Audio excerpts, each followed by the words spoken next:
Oh, Waspinator is about to press more pretty buttons. Which ones? It will be done, Master. I feel a disturbance. Someone is watching. I sense it too. Uh-oh, Waspinator got some bad feelings about this. Waspinator is going to go hide. Here's you can has the potty cast.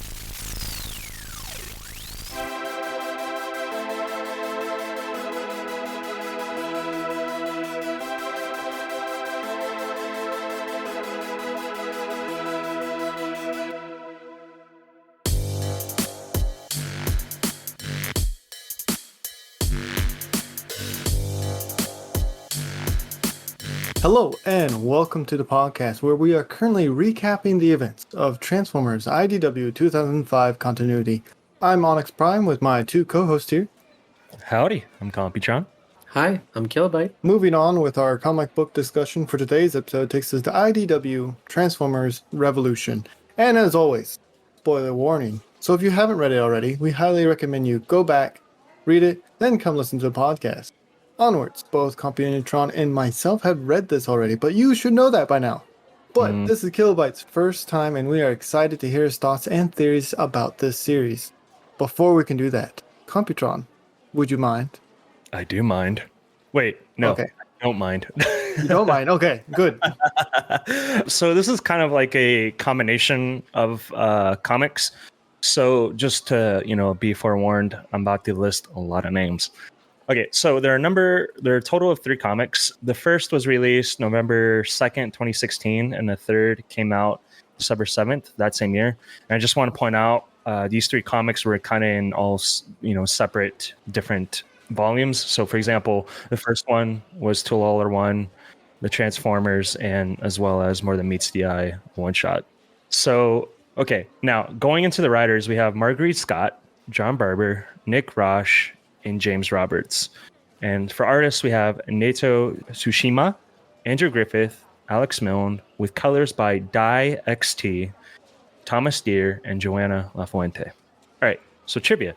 In issue 1, Windblade refers to Bruticus by name, but his only appearance in IDW continuity thus far, his name has never been revealed, except to the readers. As they were separated and knocked unconscious when Ironhide emptied a missile into Bruticus's, head, the Combaticons never spoke of it, unless they were, revived and interrogated after the incident.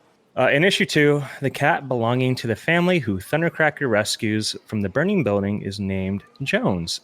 In what, given the whole Hollywood movies vibe of this issue, is presumably a reference to the cat of the same name in the movie Alien. And on the last issue, with its talk of brand loyalty, this whole issue is literally poking fun at big comic crossovers in general. And its title is a reference to the hyperbolic promotion such events often receive. The phrase was genuinely used to promote Marvel's House of M event in 2005, which is the first major modern crossover event after a dry period of many years, which, reintroduced the concept and made it a regular recurring fixture of the comic book industry landscaping again, and has become a bit of a parodic buzz phrase in the years since. I think that's about it. So, Mr. Kilobyte, do you mind giving us a short summary? Will do. While attempting to communicate with Metro Titan, Windblade finds her consciousness cast into microspace. When dire raids attack the White House, Thundercracker learns it's time to stop trying to write a movie and start living one. And finally, the scavengers visit Earth, so Crankcase can meet his online crush, who turns out to look quite different from their profile pic. Are you saying they were catfish, as the human term is? Yes. Yes. They might have been in an episode as well. Oh no. But as always, this information has been taken from the wiki. Fantastic. Are you two ready? Kinda. I'm ready. Okay, because we start off with the White House being compromised. What else is new? And Thundercracker saving lives with Buster, Doc, and Bob. Any scenes stick out to either of you? Okay, I really like the part where Thundercracker's rescuing the family, and the kid is being rescued by Bob, and he's like that. Hey, they told me that metal blocks weren't a thing, that they were all in my head, but that Bob is actually rescuing him. I found that super hilarious. So in the end of this episode, I'm probably jumping ahead. You kind of see Fairborn kind of giving Buster a hug. And it's like, wow, she used to be not so much of a heartful person, and then all of a sudden, Called character development. well, yeah, but it's like out of nowhere character development. Like, I don't like the humans here, okay? I can tell. I do appreciate when one of the wraiths threaten Buster, but Thundercracker doesn't even hesitate to take him out. I find that pretty funny. Yes, yes. I also like how almost during the whole flight, Thundercracker is still writing his screenplay, and eventually the main bad guy, Wraith, gets to the point, right? He's just like taking and what's the word I'm looking for? He's taking inspiration from what's going on. Yes. Yeah.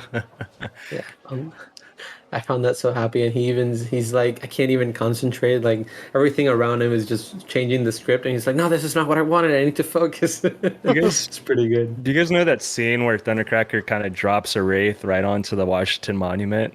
Yeah, that's the one I'm talking about. Oh, okay. So I'm sitting there and I'm like, okay, this seems like something that should have happened in like a Bay movie. Flipping to our next tie-in, Windblade, Soundwave, and Optimus appear to be on a secret mission. Who would like to tackle what this is? I honestly, this one's not my favorite. So I guess Same I can here, do and it. we'll talk about that in a bit. Go ahead, Kilo. yeah. So Pyra Magna, I think is her name, and Soundwave come and recruit Windblade because they have a secret mission from Optimus, and then they need her help. And so Optimus asks Windblade to speak with the Metro Titan that's become Autobot City on Earth because he doesn't want to speak to anybody. And Windblade finds that it wants to speak to a Prime, but they're not sure what alliance this Metro Titan has to, like which Prime they follow or what allegiance they might have done in the past. And so she's trying to be careful, and she hooks herself up to the Metro Titan to speak to them, and doing that, she ends up speaking with Micronus Prime, Dun dun dun. Dun, dun, which is the dun. second time we've seen Micronus, which is I'm excited. Yeah. He doesn't look as dead as before. Yes.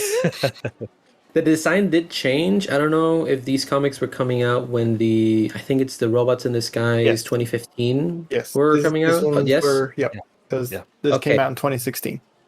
Okay, because I could clearly see the inspiration of the mini cons from Robots in Disguise 2015 to Micronus here. Like they have the same almost detailing and shape to their bodies. Absolutely. And so I really like that. But Micronus shows Windblade a vision of what's happening in the microspace and wants her to tell Optimus that they need to save microspace and they need Ore 13 for that. And Windblade ends up being captured by Baron Sarva, which is a character that we saw in the previous comic with the Revolution. And he's part of the Micronauts comic line. And Like to they're jump in. trying. Yep. I'm not a fan of that scene. All right, Okay. continue. Yeah.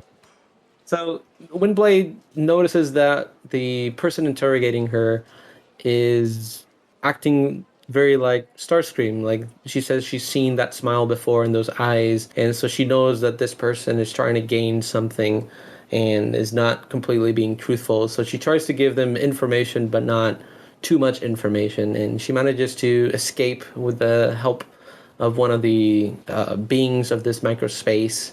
And so she tells Optimus that they need to go back and help Microspace with the Ore 13, but Optimus is very hesitant on removing the Ore 13 since it's unstable and it can cause major damage to Earth. And he's not sure if giving it to another race is the right choice. And so she says anything for a Prime, but she clearly does not like that statement and doesn't like that Optimus is not helping at all, even though another Micronus Prime is asking for help. Exactly. Computron, you have any comments on the situation?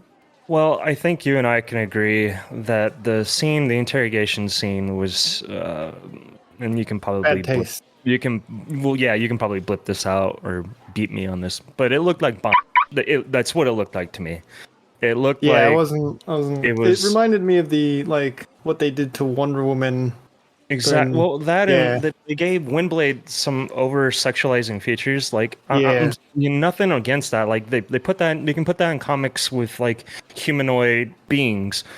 But Windblade is a transformer, and she definitely has breasts and very thick thighs, and you're sitting there and going, okay.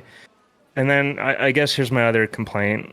I'm not a fan of side profiles with missing eyes. I don't know like or like faraway faces with no eyes whatsoever. It's like Yeah. okay. Yeah. Okay. So that's where we stand. Kilo, what are your thoughts before we flip to the break? I could see why it could be, in bad taste, because they could have definitely tied her up like normal. I don't know what Looks like a lewd. that. Yeah, it looks like a loop, Yeah. but like I'm trying to say, like sometimes in movies and comics, characters are both handcuffed in both hands, but it's kind of like an X form instead of like having both hands together and both feet to Yeah. make it more sexualized kind of thing. So they could have definitely just tied her up like regular, like a normal chain. So I can clearly see what they were trying to do. Yeah, I agree. But let's continue with an ad break. So we'll see you right after this. Let's play Who's That Bot? Hey, Computron, what you drinking there? Just some injects. Swerve said someone at the bar bought me a drink. Nice. I noticed you've been tired lately. Would you be interested in... Nope. Onyx already gave me some. I don't want any more K juice. Not taking any chances. Even if the podcast needs Shanix, we'll find another way. About that. You didn't. You did, didn't you? I bought you that drink and mixed it with K-Juice because I thought you would like it. Get over here, you little scraplet! Purchasing K-Juice, you agree to the following terms and conditions. K-Juice Corp is not responsible for any possible crimson contained inside the juice box or any mischievous gaming plans that may arise after consumption. Other side effects may include mouth moving faster than the brain module, spontaneous outbursts, random blackouts, and other electrical malfunctions. Oh, Primus, help me! It's Nightbeat.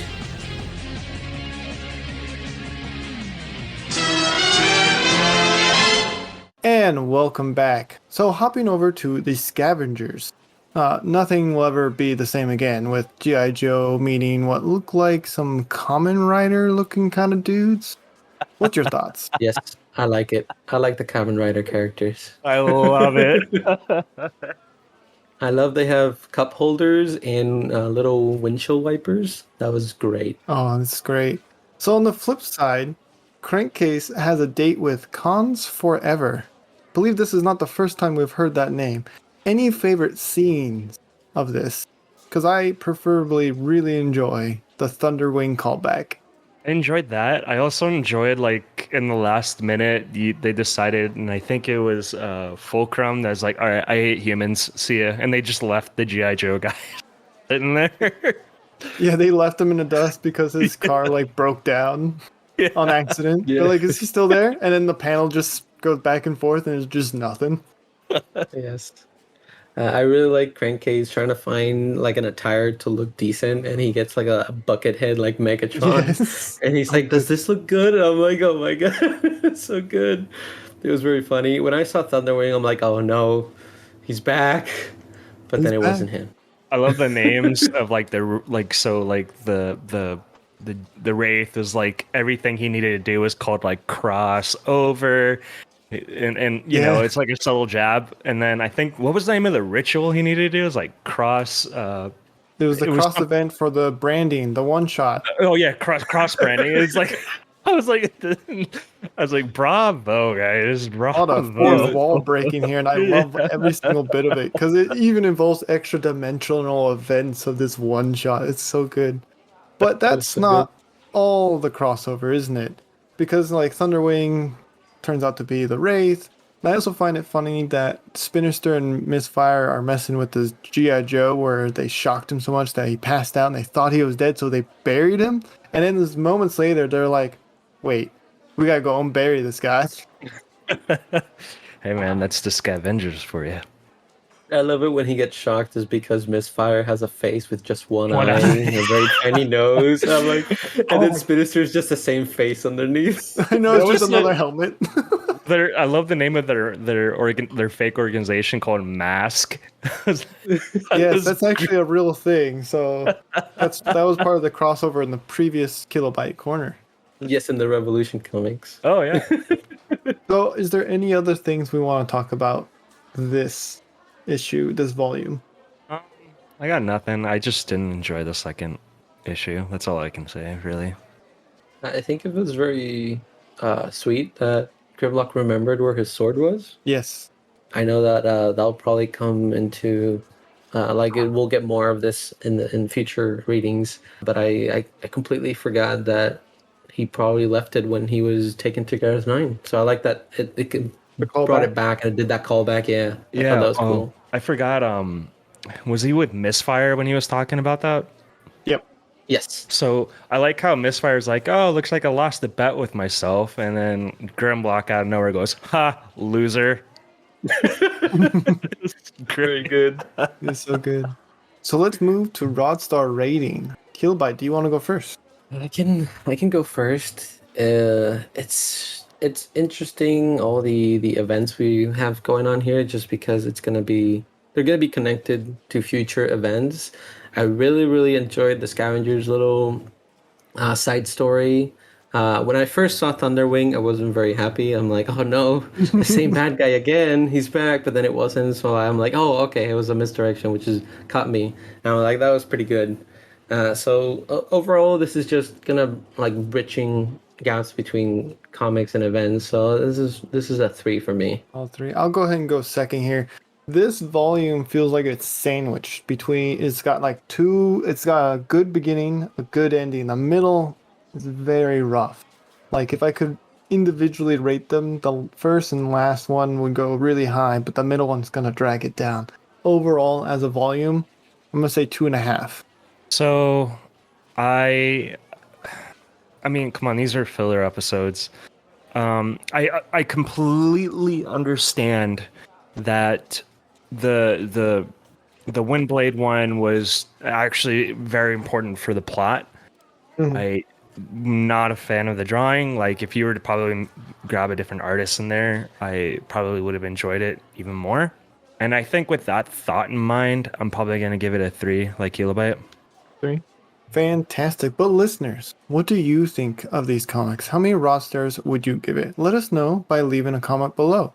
Now, we don't have any new emails for you today, but if you want to get in contact with us, you can send us an email at swervesbarpodcast@gmail.com. That is SWERVESBAR podcast@gmail.com.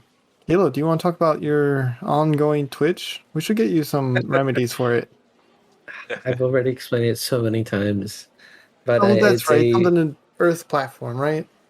yes, it's a platform on Or how Earth do you where stand on it? Do we need to contact the Galactic Council and submit some vaccines on there? Oh wait, they don't like that stuff down there. Never mind.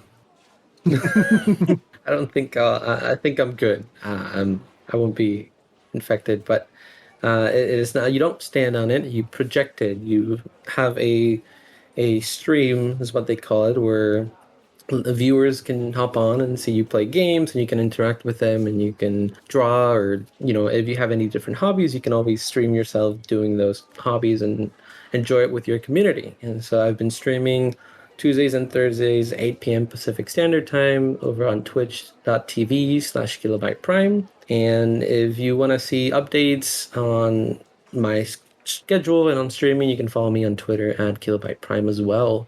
And I hope to see you all there. Fantastic. Are you two ready for Transformers Lost Light Volume 1? Yep. I'm ready. I'm ready. And listeners, if you've enjoyed this episode, consider sharing it with your friends and subscribing. If you want to help out the show even further, we have started a Patreon. All the proceeds will go to supporting the show and keeping the lights on. Of course, we have some other tiers that offer forms of gratitude, such as 3D files, entry to our Discord where you can chat with us live. You'll even get early access to our comic review videos a week before the public release. And D&D videos, because you gotta keep up with the latest season. It's really good. Also, we have a goal to reach 500 subscribers on YouTube. We'll be holding a brand new kind of giveaway we've never done before, so click that subscribe button and tell your friends it's a good time. And as always, we hope you are all staying safe out there. Thank you so much for listening.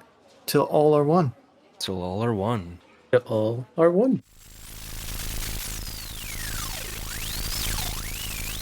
Follow us on Facebook and Instagram at Swerve's Bar Podcast. You can also find us on Twitter at Swerve's Bar. If you are interested in more content, try checking out the spin-off of D&D series Transform and Roll Out, the second and newest season titled First Stand of the Wreckers, with a brand new DM, a different story, and from what I hear, a better pilot episode than the last series. Sorry, not sorry, Onyx. Let's tune in for a preview now. You hear kind of like something moving on top of the shuttle, kind of like stomping around, Ordeal Solus Prime.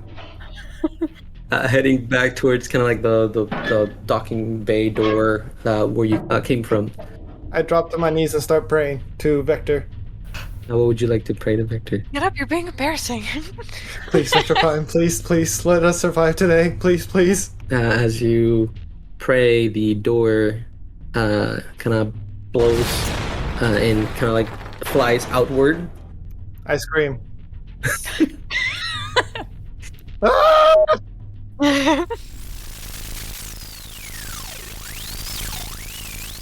Astonishing. There is also a YouTube channel with bonus content such as video games containing funny comments. A link will be provided below. And if you are so inclined, you can support us on Patreon, where you can get even more bonus content such as 3D files, access to their Discord, and listen to content before it is released to the public. More links will be provided below. End transmission.